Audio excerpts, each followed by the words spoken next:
So the last legend tier list video I did was in season 4 and that was 23 minutes long, and trust me, we're not gonna do that in this video. I'm gonna try and keep this as short and concise as possible because when I tend to watch these videos on YouTube, I like to get the information, click off and go about my business real quick. So I'm not gonna try and like bore you guys with all of the explanations and my opinions and stuff. I'm still gonna give you my opinions, of course, but it's not gonna be a long like drawn out video. This was honestly one of the most difficult tier lists I had to do because Respawn did a very good job of making every single legend in season 5 more or less balanced, and the difference between like a C tier legend and a B tier legend in this game right now is so small it's basically non-existent. So if you guys see your favorite legend in a very low spot, it doesn't mean they're trash, it just means that every single legend in this game currently is really balanced, and honestly it comes down to personal preference and what legend really fits your playstyle the best. So with that said, I hope you guys enjoy. Be sure to leave a like and subscribe, help me get to 20k. But let's take a look at my season 5 tier list. So I'm gonna start this off with the D tier legends and work my way up to the S tier legends, obviously going from the worst to the best. So let's get things started. First up, let's take a look at the D tier legend, and actually the only D tier legend on this list right now is Octane. Let's be real guys, Octane right now is in a very trash position in Apex. Like Respawn really didn't buff him at all and he's just not a very good legend to use, mainly because he has 0 team value. I always say this, right? But in Apex, to be a good legend you need to have a perfect mix of team value and solo value. Right now Octane really only has solo value, and even his solo value is kinda trash because at this point everyone knows how to deal with the stim, and if you try to use the stim to like run away you could get a head start, but most people in this game at this point will just run you down and kill you. You're much better off using Octane's stim in a gunfight to like strafe. I think that's where he really shines, but outside of that he doesn't really have that much usability or effectiveness in Apex. The launch pad, although it was buffed in season 5, wasn't buffed that much. It only has a 60-second ultimate cooldown now,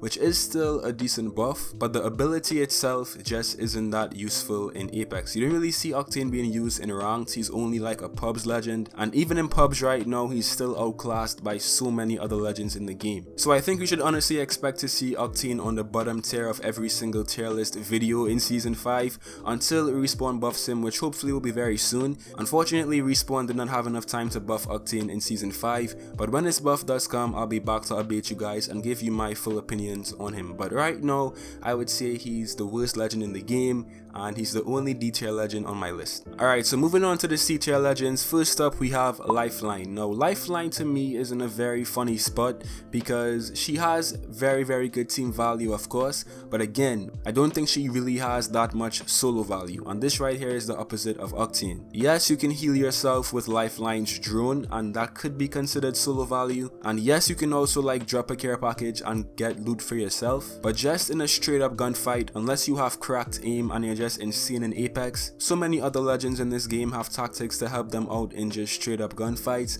and Lifeline doesn't, and this is why Lifeline is a C tier legend. Now C doesn't mean that she's a bad legend, it just means that she isn't as competitive as some other legends right now in the game. As I said, Respawn did a very good job of balancing out every single legend in season 5, so although it may seem that if you're a C tier legend in this game you're terrible, that's not true. Lifeline is still extremely usable and effective. She helps out the team, she can revive faster, she can heal her teammates, she can also give her teammates loot. She is still a very good legend to use. She just can't be compared to some S tier legends and A tier legends currently in Apex, so that's why Lifeline is a C tier legend currently. Next up on my list guys, we have Revenant, who is also a C tier legend. The thing with Revenant is that he's just one of those annoying legends because of his ultimate. Like, I hate to have to deal with people who actually go into shadow form and try to kill me.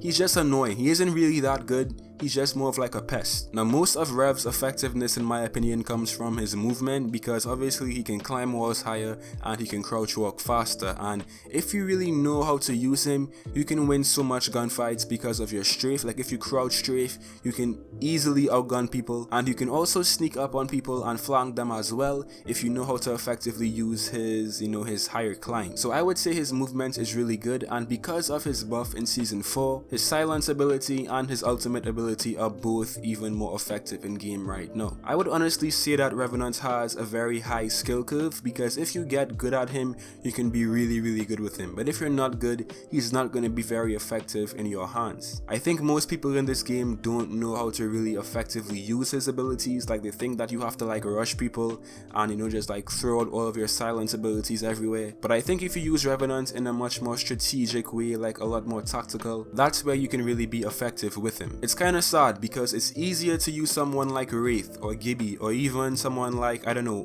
Bloodhound. It's easier to use those legends, but I think Revenant is a lot harder to use, and this unfortunately makes him go down in the tier list. Ease of use is also a big factor when I'm making these lists, because right now it's extremely easy to just like hew away with Wraith or just place down a Gibby bubble. You actually have to like carefully time your silent shots. You have to be careful when you like use his ultimate. He's just a bit more complex and difficult to use, and this makes him sadly less effective across the board, because most people don't know how to get the full potential out of Revenant. So that's why he's a C tier legend right now. Alright, so moving on to the B tier legends, guys. First up we have Bangalore. Now Bangalore was always a pretty decent legend, kind of like middle of the road. She was never ever really bad, but she was also never really great. She's also just a very easy legend to pick up and use and be effective with, because it's just, again, it comes down to ease of use. Her passive is honestly one of her strongest assets, because if someone is shooting at you, the speed boost you get is insane. You also drop smoke, which is always going to be useful to like block visibility. Her tactical ability, which is obviously the smoke, is really good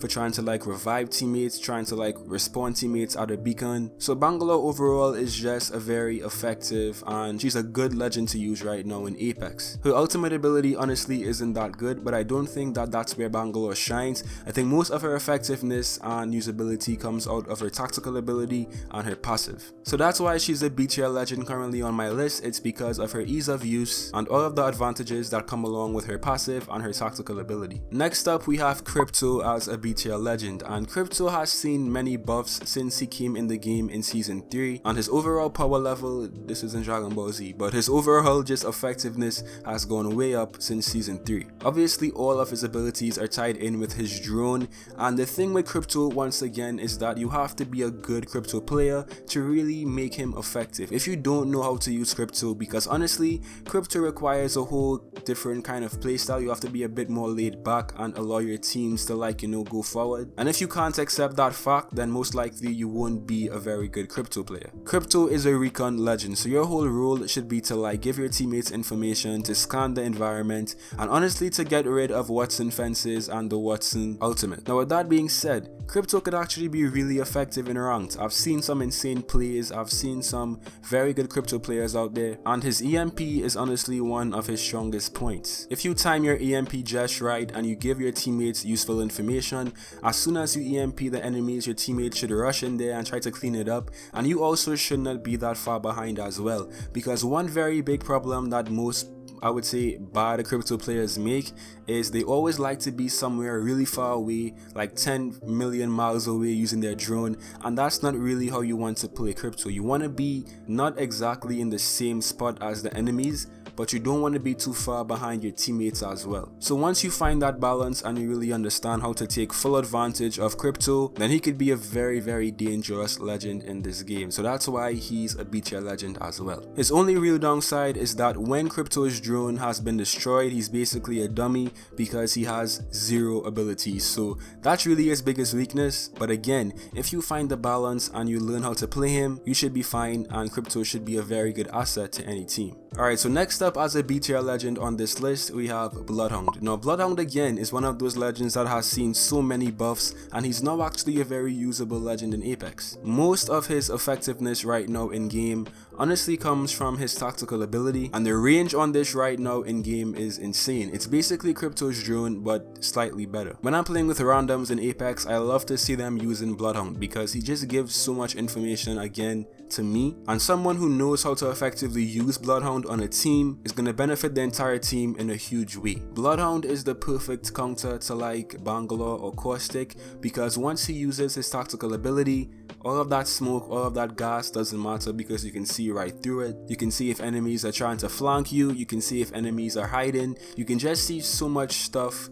if you have a Bloodhound on your team and get so much information about a game. Now the reason I really placed Bloodhound higher than Crypto on my list is again because of the ease of use. It's so much easier to just pick up and use Bloodhound as opposed to Crypto, and yes, Crypto might have more effectiveness in ranked in some scenarios, but not everyone who plays Apex is gonna have pro skill, so you have to keep that in mind as well. So I think Bloodhound right now is honestly in a very good spot. I think he's really underrated. His ultimate is also really good, and yeah, that's why he's number 8 on my list, and he's also a B tier legend, so yeah. And my final B tier legend currently is Pathfinder. Now this guy has gotten the nerf of the century because in my previous like legend tier video he was actually a S tier legend, but now he's moved all the way down to a B tier legend, mainly because of the nerf he got in season 5.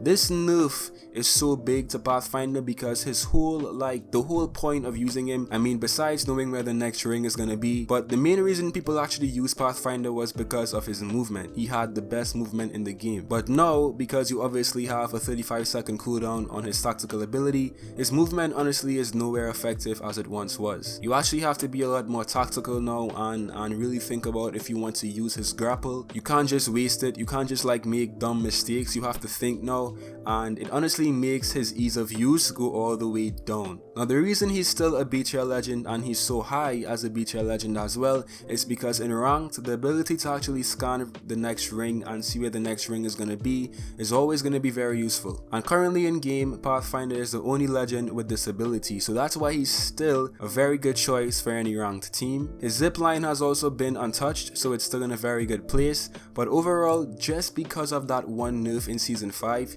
he's nowhere as effective as he once was. Alright, so moving on to the A tier legends in this game currently, and first up we have Watson. Watson is just so invaluable and so useful in a ranked team. Her ultimate is obviously insanely useful to protect against grenades and stuff. Her fences kind of like blocks off enemies from rushing you, and I think she's always going to be one of the best choices in any ranked match. The reason she's not higher up on my list is because currently in pubs, I don't think she's as effective. You don't really need to be making those high IQ Watson plays in pubs, and if you do, you're extremely sweaty, but it's just not really necessary to use someone like Watson in pubs, especially if you're playing with randoms, because most of the time they don't even know what they're doing and Watson is just not really going to help them. So if we're talking about ranked alone, I would say she's probably a S tier legend in ranked, but if we're talking about ranked and pubs, which is what this video is about, I would place Watson as a A tier legend on my list. So yeah. Now coming in at number 5 on my list, we have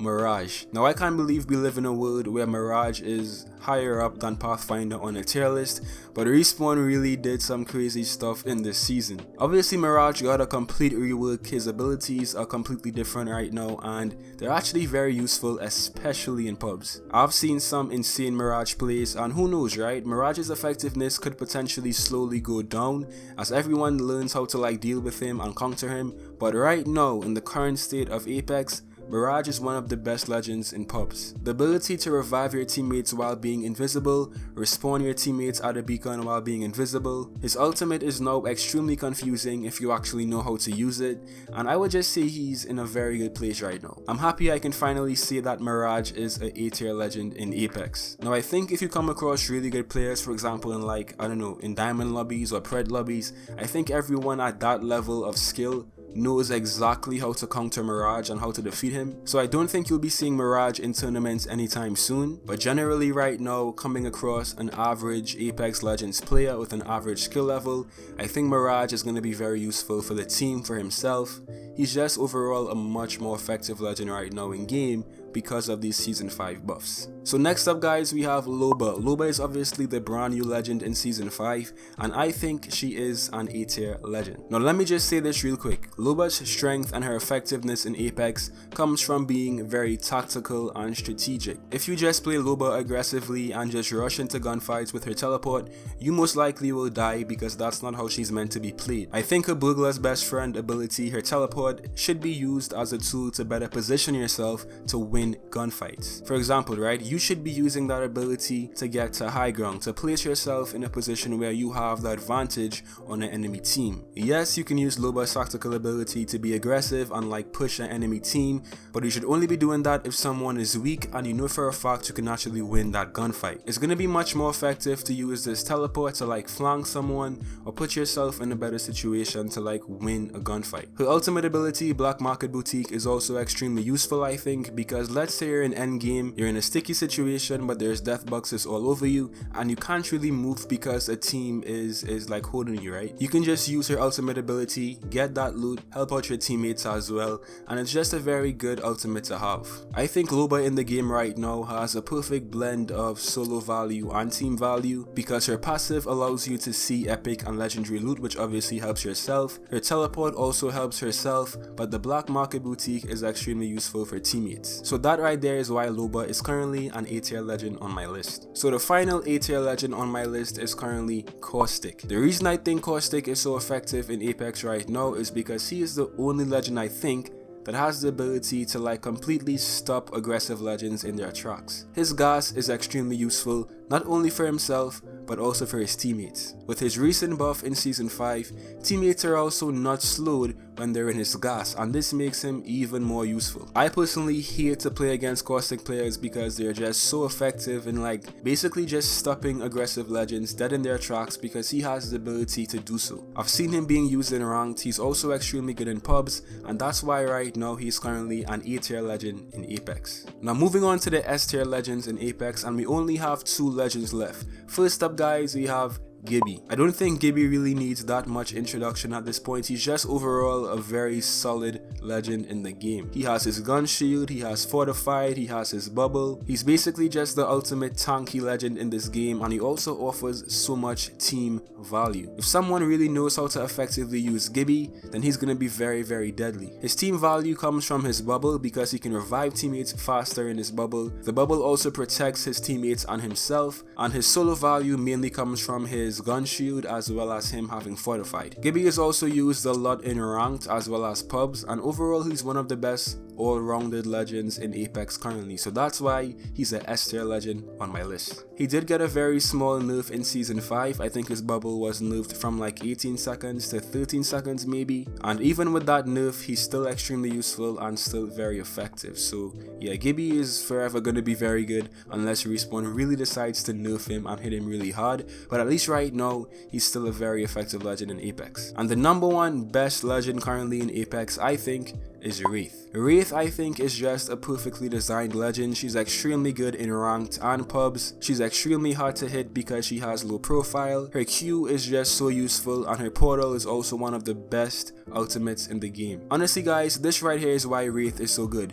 Wraith has the perfect mix of solo value and team value. Everything about Wraith is just good for the teammates and good for yourself. You can be an extremely effective Wraith solo player, but you can also be extremely effective as a team player as well. That's why Wraith is on every single team in ranks, because she's just such a well-rounded legend right now, and I don't think Respawn can really do that much to nerf her again. They nerfed her so many times in this game, but for some reason she still remains to be the best legend in my opinion in Apex. Alright guys, I've been talking for too long. I hope you enjoyed. That's my legend tier list in Season 5. Let me know your personal tier list in the comment section down below. I read all of my comments, and yeah, hope you guys enjoy. Once again, thanks so much for watching, and I'll see you in some more Apex.